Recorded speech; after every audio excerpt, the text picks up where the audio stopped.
A very good morning to my dear viewers. Welcome to my YouTube channel. This is Arun Giradi.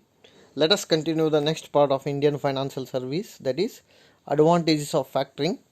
In the previous class, I have discussed about the advantages of factoring to seller, means client.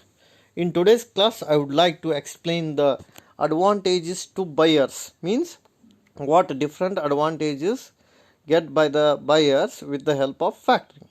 Let us discuss the first important advantage of a factoring to buyer is adequate credit period, means the buyer will get more credit period from seller, because when the seller grant the goods and service to buyers, the buyer is able to repay the money with a ample time, means more period of time is there with the whom buyers. So in simple word, what is the advantage of factoring to the buyer is adequate credit period, means in simple language we can say seller grant maximum time to buyer to repay his money. Only one thing is, buyer is not able to repay the money to directly to the seller. Instead of that, seller gives an instruction to the buyer that buyer has to repay the money to only with the seller. So that is consider as a adequate credit period. ಅಂದರೆ ಹೆಂಗೆ ಹೇಳ್ಬೋದು ಅಂದ್ರೆ, ಹೆಚ್ಚು ಸಾಲದ ಅವಧಿಯನ್ನು ಪಡೆಯುತ್ತಾನೆ ಅಂತ, ಸಾಲ ಮರುಪಾವತಿಯನ್ನು ಮಾಡಲು ಹೆಚ್ಚು ಸಮಯ ಸಿಗುತ್ತದೆ. ಇದರ ಅರ್ಥ ಏನಂದರೆ, ಕೊಳ್ಳುವ ವ್ಯಕ್ತಿಗೆ ಸಾಲವನ್ನು ಮರುಪಾವತಿ ಮಾಡೋದು ಸುಲಭವಾಗುತ್ತದೆ ಅಂತ ನಾವಲ್ಲಿ ಹೇಳ್ಬೋದು. ಆಮೇಲೆ ಕೊಳ್ಳುವ ವ್ಯಕ್ತಿಯು ಮಾರಾಟಗಾರನಿಂದ ಹೆಚ್ಚಿನ ಅವಧಿಯನ್ನು ಕೇಳಿ ಪಡ್ಕೊತಾನೆ, ಯಾಕೆಂದರೆ ಅವನ ಸಾಲವನ್ನು ತೀರಿಸಬೇಕಾಗಿರುತ್ತೆ. ಆ ಗೂಡ್ಸ್ ಆ್ಯಂಡ್ ಸರ್ವಿಸಿಗೆ ಬದಲಾಗಿ ಅವನ ಹಣವನ್ನು ಕೊಡಬೇಕಾಗಿರುತ್ತೆ. ಸೊ ಆ ಹಣವನ್ನು ಅವನು ಮಾರಾಟಗಾರನಿಗೆ ಕೊಡುವ ಬದಲಾಗಿ ಫ್ಯಾಕ್ಟರಿನಿಗೆ ಕೊಡುತ್ತಾನೆ. ಹಾಗಾಗಿ ಅವ ಹೆಚ್ಚಿನ ಸಮಯವನ್ನು ಕೇಳಿ ಪಡೆಯುತ್ತಾನೆ ಅಂತ ಹೇಳ್ಬೋದು. Then what is the second important advantage of factoring to the buyer is save on bank charge and expenses, means simply the buyer is not able to pay any bank charges and expenses because seller has completely maintained that kind of expenses, means all the finances expenses is bear by whom? Seller. So on that situation, buyer is not able to pay any extra charge or expenses like that. Okay, ಅಂದರೆ ಇಲ್ಲಿ ಮಾರಾಟಗಾರನು ಎಲ್ಲ ವೆಚ್ಚಗಳನ್ನು ಪರಿಗಣಿಸಿಯೇ ಸಾಲವನ್ನು ಕೊಟ್ಟಿರ್ತಾನೆ. ಅಂದ್ರೆ ಹಣಕಾಸಿನ ವೆಚ್ಚವನ್ನು ಪರಿಗಣಿಸಿ ಅವ ಕೊಳ್ಳುವ ವ್ಯಕ್ತಿಗೆ ಸರಕು ಸೇವೆಗಳನ್ನು ಒದಗಿಸಿರ್ತಾನೆ. ಹಾಗಾಗಿ ಎಲ್ಲ ವೆಚ್ಚಗಳನ್ನು ಈಗಾಗಲೇ ಅವ ಏನು ಮಾಡಿರ್ತಾನೆ, ನಿರ್ವಹಿಸಿರ್ತಾನೆ. ಸೊ ಎಲ್ಲ ವೆಚ್ಚಗಳನ್ನು ನಿರ್ವಹಿಸಿರೋ ಸಂದರ್ಭದಲ್ಲಿ ಕೊಳ್ಳುವ ವ್ಯಕ್ತಿಗೆ ಯಾವುದೇ ತೆರನಾದಂತಹ ವೆಚ್ಚಗಳು ಬರೋದಿಲ್ಲ ಅಂತ ನಾವಲ್ಲಿ ಹೇಳ್ಬೋದು. ಆಮೇಲೆ third important merits of factoring to buyer is no need to furnish any documents. Simple language, buyer need not maintain any documents, or in the sense he will get the money from he will get the goods and service only from seller. So these documents is strictly maintained by whom? Seller. So it is not the buyers ಅಂತ ಹೆಂಗೆ ಹೇಳ್ಬೋದಪ್ಪ ಅಂದ್ರೆ, ಎಲ್ಲ ಡಾಕ್ಯುಮೆಂಟ್ಸನ್ನು maintain ಮಾಡುವ ಅವಶ್ಯಕತೆ ಕೊಳ್ಳುವ ವ್ಯಕ್ತಿಗೆ ಬರೋಂಗಿಲ್ಲ. ಯಾಕೆಂದರೆ ಆ ಡಾಕ್ಯುಮೆಂಟ್ಸನ್ನು ಮೇಂಟೈನ್ ಮಾಡುವ ಅವಶ್ಯಕತೆ ಯಾರಿಗೆ ಬರುತ್ತಪ್ಪ ಅಂದ್ರೆ, ಮಾರಾಟಗಾರನಿಗೆ ಬರುತ್ತೆ. ಯಾಕೆಂದರೆ ಮಾರಾಟಗಾರನು ಸರಕು ಸೇವೆಗಳನ್ನು ಗ್ರಾಹಕನಿಗೆ ಕೊಟ್ಟಿರುವ ಸಂದರ್ಭದಲ್ಲಿ ಆ ಎಲ್ಲ ಸರಕು ಸೇವೆಗಳಿಗೆ ಸಂಬಂಧಪಟ್ಟಿರ್ತಕ್ಕಂತಹ ದಾಖಲೆ ಪತ್ರಗಳನ್ನು ಮಾರಾಟಗಾರನು ಫ್ಯಾಕ್ಟರಿನಿಗೆ ಕೊಟ್ಟಿರ್ತಾನೆ. ಹಾಗಾಗಿ ಫ್ಯಾಕ್ಟರನು ಏನು ಮಾಡಬೇಕಾಗತ್ತೆ, ಡಾಕ್ಯುಮೆಂಟ್ಸನ್ನು ಮೇಂಟೈನ್ ಮಾಡಬೇಕಾಗತ್ತೆ. ಬಟ್ ಇಲ್ಲಿ ಏನಪ್ಪ ಅಂದ್ರೆ, advantage to buyer is buyer need not maintain any important documents like that. So only thing is, factor has to maintain the sales ledger or books of account of a seller. So in that situation, he has to maintain the documents. Now who has to maintain the documents? Seller has to maintain the document. But even then, seller is not maintaining the document. He has assigned the task to factor. So it is a duty of a factor to maintain all the documents, or you can say all the important parameters. ಅಂದರೆ ಎಲ್ಲ ದಾಖಲೆ ಪತ್ರಗಳನ್ನು ನಿರ್ವಹಣೆ ಮಾಡುವ ಜವಾಬ್ದಾರಿ ಯಾರಿಗೆ ಕೊಟ್ಟಿರ್ತಾನಪ್ಪ ಅಂದ್ರೆ, ಮಾರಾಟಗಾರ ಫ್ಯಾಕ್ಟರಿನಿಗೆ ಕೊಟ್ಟಿರ್ತಾನೆ. ಅಂದರೆ ಇದರ ಅರ್ಥ ಏನು ರೀ, ಫ್ಯಾಕ್ಟರನ್ನು ದಾಖಲೆ ಪತ್ರಗಳಿಗೆ ಸಂಬಂಧಪಟ್ಟಂತಹ ಎಲ್ಲ ವಿಷಯಗಳನ್ನು ಸರಿಯಾಗಿ ನಿರ್ವಹಣೆ ಮಾಡುವ ಜವಾಬ್ದಾರಿಯನ್ನು ಹೊಂದಿರ್ತಾನೆ ಅಂತ ನಾವಲ್ಲಿ ಹೇಳ್ಬೋದು. No violation of customer right. No, this is another advantage to buyer.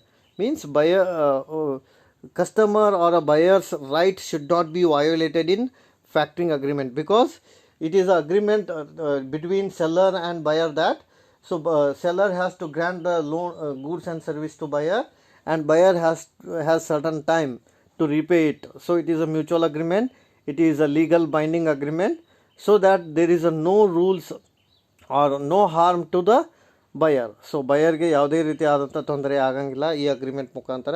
ಯಾಕೆಂದರೆ ಮಾರಾಟಗಾರನು ಸರಕು ಸೇವೆಗಳನ್ನು ಗ್ರಾಹಕನಿಗೆ ಕೊಡುವ ಸಂದರ್ಭದಲ್ಲಿ ಒಪ್ಪಂದವಾಗಿರುತ್ತದೆ. ಆ ಒಪ್ಪಂದದ ಅನ್ವಯ ಗ್ರಾಹಕನಿಗೆ ಯಾವುದೇ ರೀತಿಯಾದಂಥ ಕಾನೂನು ತೊಂದರೆ ಬರುವುದಿಲ್ಲ ಅಂತ ನಾವಲ್ಲಿ ಹೇಳ್ಬೋದು. ಅಂದರೆ ಏನಾಯ್ತು ರೀ, advantage of factoring to buyer ಏನೇನಾಯಿತು, ಮೊದಲೇದು ಅಡೆಕ್ವೇಟ್ ಕ್ರೆಡಿಟ್ ಪೀರಿಯಡ್. ಅಂದರೆ ಇದರ ಅರ್ಥ ಮಾರಾಟಗಾರ ಗ್ರಾಹಕನಿಗೆ ಕೊಟ್ಟಿರ್ತಕ್ಕಂಥ ಸಾಲವನ್ನು ಮರುಪಾವತಿ ಮಾಡಲು ಹೆಚ್ಚಿನ ಅವಧಿ ಇರುತ್ತದೆ ಅಂತ.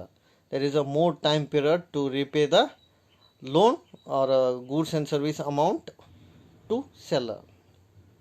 ಆಮೇಲೆ second thing is save on bank charge and expense. All the buyers bank charge and expenses is less and it is maintained, it is even then not necessary to maintain the financial charge or any other bank charge ಅಂತ. ಅಂದ್ರೆ ಗ್ರಾಹಕನು ಯಾವುದೇ ತೆರನಾದಂತಹ charges, bank ಚಾರ್ಜಸನ್ನು ಅಥವಾ ವೆಚ್ಚಗಳನ್ನು ನಿರ್ವಹಣೆ ಮಾಡುವ ಅವಶ್ಯಕತೆ ಬರೋಂಗಿಲ್ಲ ಅಂತ ನಾವಲ್ಲಿ ಹೇಳ್ಬೋದು. ಆಮೇಲೆ ಅನದರ್ ಅಡ್ವಾಂಟೇಜ್ ಏನಪ್ಪ ಅಂದರೆ ಹೇಳ್ಬೋದು ಅಂದ್ರೆ, buyer need not maintain any important documents, so that documents he is able to maintain by whom? Only seller. So it is a necessity of a seller to maintain the document. And the last one is no violation of customer right. Any customer right or any customer rules and regulation is not supposed to break in the agreement of factoring, because it is a mutual agreement, it is a legal contract between seller and buyer not to violate any rules and regulation. These are the advantages of factoring to buyer. Let us discuss the advantages to bank. There are two important advantages available from advantages of factoring to banks. The number one is improve the liquidity of a clients and thereby improve the quality of advances of a bank. In simple word, factoring has to increase the number of clients. When the factor increase the number of clients, so the liquidity of a clients is increased. Means in simple language, when the seller grant the goods and service to the buyer, so that the factor can collect the amount from buyer, so the credibility or a liquidity level is increased. When the liquidity level is increased, the bank's amount or advance amount is also increased ಅಂತ ನಾವಲ್ಲಿ ಹೇಳ್ಬೋದು. So ಬ್ಯಾಂಕಿಗೆ cash ಸಿಗುತ್ತೆ ಹೆಚ್ಚಿಗೆ. ನೋಡಿ ಇದರ ಅರ್ಥ ಏನಿಷ್ಟೇ, ಬ್ಯಾಂಕಿಗೆ ಅಡ್ವಾನ್ಸ್ ಹಣವನ್ನು ಕೊಡುವ ಸಾಧ್ಯತೆ ಹೆಚ್ಚಿಗೆ ಬರುತ್ತೆ ಮತ್ತು ಅವ್ರ ಹತ್ರ ಲಿಕ್ವಿಡಿಟಿ ಹೆಚ್ಚಿಗೆ ಓಡಾಡುತ್ತೆ. ಅಂದರೆ ದ್ರವತ್ವದ ಪ್ರಮಾಣ ಹೆಚ್ಚಾಗತ್ತೆ ಬ್ಯಾಂಕ್ ಹತ್ರ. ದ್ರವತ್ವದ ಪ್ರಮಾಣ ಯಾಕೆ ಹೆಚ್ಚಾಗುತ್ತೆ ಅಂದ್ರೆ ಬ್ಯಾಂಕ್ ಹತ್ರ ಅಂದ್ರೆ, ಮಾರಾಟಗಾರನು ಗ್ರಾಹಕನಿಗೆ ಕೊಟ್ಟಿರ್ತಕ್ಕಂಥ ಸಾಲವನ್ನು ಕಲೆಕ್ಟ್ ಮಾಡುವ ಅಧಿಕಾರ, ಅಂದರೆ ಕಲೆಕ್ಟ್ ಯಾರು ಮಾಡ್ತಾರೆ? ಫ್ಯಾಕ್ಟರ್ ಮಾಡ್ತಾನೆ. ಹಾಗಾಗಿ ರೆಗ್ಯುಲರ್ ಕಲೆಕ್ಷನ್ ಇರೋದರಿಂದ ಬ್ಯಾಂಕ್ ಅಮೌಂಟು ಅಥವಾ ಬ್ಯಾಂಕ್ ಕ್ರೆಡಿಬಿಲಿಟಿ ಹೆಚ್ಚಾಗುತ್ತೆ ಮತ್ತು ಬ್ಯಾಂಕ್ ಹತ್ರ ಕ್ಯಾಶ್ ಸಮಸ್ಯೆ ಹೋಗಿಬಿಡುತ್ತೆ ಅಂತ ನಾವಲ್ಲಿ ಹೇಳ್ಬೋದು. ಆಮೇಲೆ another advantage to bank is not threat to banking. It's a financial service complementary to that of banks. Means it is a additional service made by the bank, so it is not harm to the bank ಅಂತ ನಾವಲ್ಲಿ ಹೇಳ್ಬೋದು. So ಬ್ಯಾಂಕಿಗೆ ಇದರಿಂದ ಯಾವುದೇ ತೊಂದರೆ ಆಗೋದಿಲ್ಲ, because it is a agreement. Bank is a third party because it is a agreement of seller and buyer. So bank just like intermediary, advance money ಅಂತ ನಾವಲ್ಲಿ ಹೇಳ್ಬೋದು. ಸೊ ಹಂಗಾಗಿ bank will get the benefit, additional benefit. It should not be any harm to the bank service ಅಂತ ನಾವಲ್ಲಿ ಹೇಳ್ಬೋದು. So ಬ್ಯಾಂಕಿನ ಸೇವೆಗೆ ಇದರಿಂದ ಯಾವುದೇ ರೀತಿಯಾದಂಥ ತೊಂದರೆ ಆಗಂಗಿಲ್ಲ, ಯಾಕೆಂದರೆ ಇದು ಹೆಚ್ಚಿನ ರೀತಿಯಾದಂಥ ಸೇವೆ ಅಂತ ನಾವಲ್ಲಿ ಕರಿಬೋದು. So these are all some merits of factoring to bank. So what are the merits of factoring to buyers? Simple thing, adequate credit period. Credit period ಹೆಚ್ಚಿಗೆ ಸಿಗುತ್ತೆ ಬ್ಯಾಂಕ್ಸ್ಗೆ. ಆಮೇಲೆ ಚಾರ್ಜಸ್, ಎಕ್ಸ್ಪೆನ್ಸಸ್ಸನ್ನು ಕೊಡೋ ಅವಶ್ಯಕತೆ ಬರೋಂಗಿಲ್ಲ ಬ್ಯಾಂಕ್ನವರು. ಆಮೇಲೆ ಯಾವುದೇ ರೀತಿಯಾದಂಥ ಡಾಕ್ಯುಮೆಂಟನ್ನು ಮೇಂಟೈನ್ ಮಾಡೋ ಅವಶ್ಯಕತೆ ಬರೋಂಗಿಲ್ಲ. ಕಸ್ಟಮರ್ ರೈಟ್ ಯಾವುದು ಲಾಸ್ ಆಗಂಗಿಲ್ಲ. ನೋ ವಯೋಲೇಷನ್ ಅಂದರೆ not break of any customer rules and regulation or rights ಅಂತ ನಾವಲ್ಲಿ ಹೇಳ್ಬೋದು. ಅದೇ ಥರನಾಗಿ ಬ್ಯಾಂಕಿಗೆ ಏನು ಅಡ್ವಾಂಟೇಜ್ ಆಗುತ್ತೆ ಅಂದರೆ, ಲಿಕ್ವಿಡಿಟಿ ಹೆಚ್ಚಾಗತ್ತೆ ಬ್ಯಾಂಕ್ದು. ಬ್ಯಾಂಕ್ ಲಿಕ್ವಿಡಿಟಿ ಹೆಚ್ಚಾಗಂತಲೇ ಬ್ಯಾಂಕ್ ಅಡ್ವಾನ್ಸ್ ಮನಿ ಕೂಡ ಏನಾಗುತ್ತೆ, ಇನ್ಕ್ರೀಸ್ ಆಗುತ್ತೆ. ಆಮೇಲೆ it is not any threat to the banks because it is a complimentary service or additional service ಅಂತ ನಾವಲ್ಲಿ ಹೇಳ್ಬೋದು. So these are the advantages of factoring to banks as well as buyers ಅಂತ ನಾವಲ್ಲಿ ಹೇಳ್ಬೋದು. So in next class I would like to explain the demerits of ಫ್ಯಾಕ್ಟ್ರಿಂಗ್.